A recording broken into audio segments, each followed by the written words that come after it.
I started this documentary on a whim.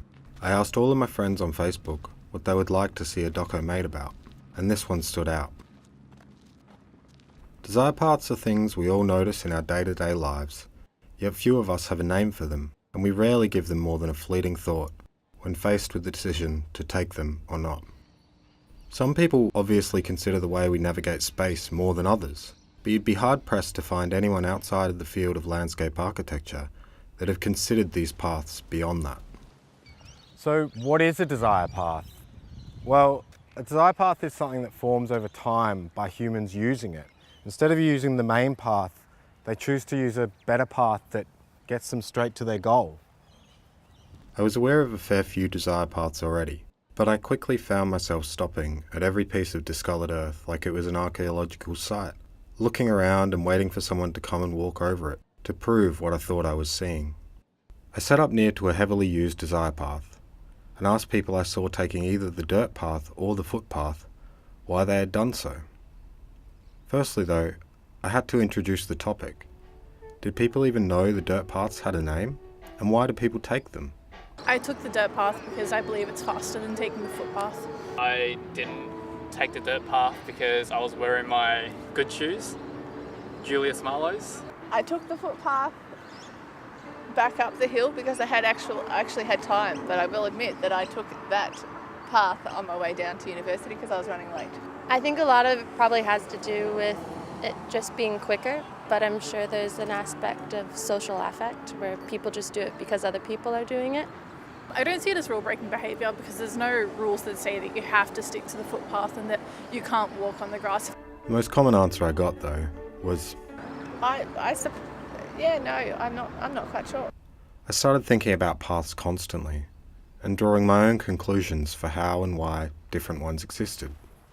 This is one desire path that I'd be inclined not to take because the grass is perfectly fine and offers a faster route.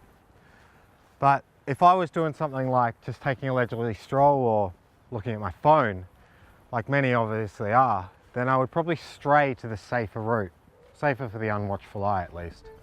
Friends kept texting me that they couldn't stop seeing desire paths, and so I went to Melbourne Uni to meet with one of them, Gabrielle, to see how desire paths are discussed by the only people that appear to discuss them.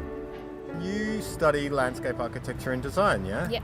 So, and you guys incorporate it in your study? To a certain extent. I think the way that I would describe it is that we more have the responsibility of considering how desire paths work and how people approach sites in ways that might not be the prescribed and design way. I could have talked to Gabrielle for hours, and we did speak for some time, often straying away from the path I'd hoped we'd take in the conversation.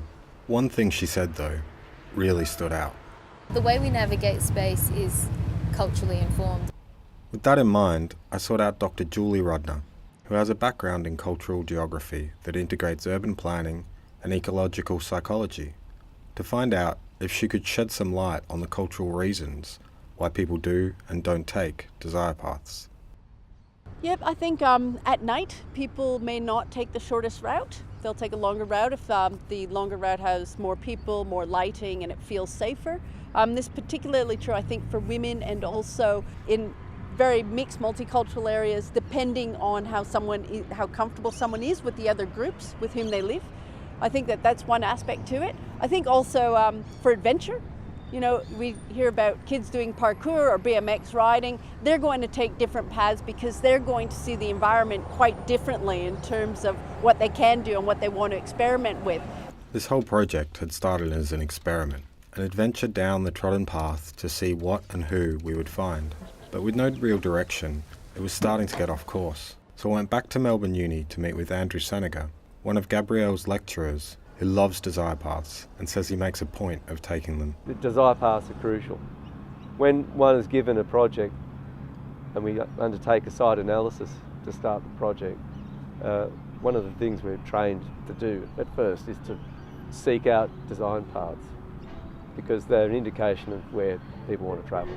And in that sense, I think they're valid, they're interesting, and they're useful. There's a sensorial quality of design paths that I think understated. And maybe it's a shortcut, maybe it's just about laziness. But I think in some respects, desire paths take us off the beaten track, so to speak. However, as I started out, if this mound that we're standing on was your design from a landscape architecture point of view, you'd probably be considered to have failed, because you haven't put a path where people want to travel. As time went by, I felt like I'd barely scratched the surface, or at least that every time I followed a new path of inquiry, it would lead to more paths. Humans have always led a life of distraction. And evolutionarily speaking, we've always needed to be alert of our surroundings.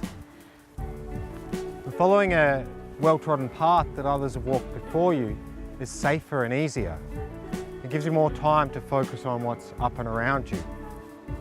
The luxury of being able to look up instead of down on what's in front of you is not something that all of our ancestors had.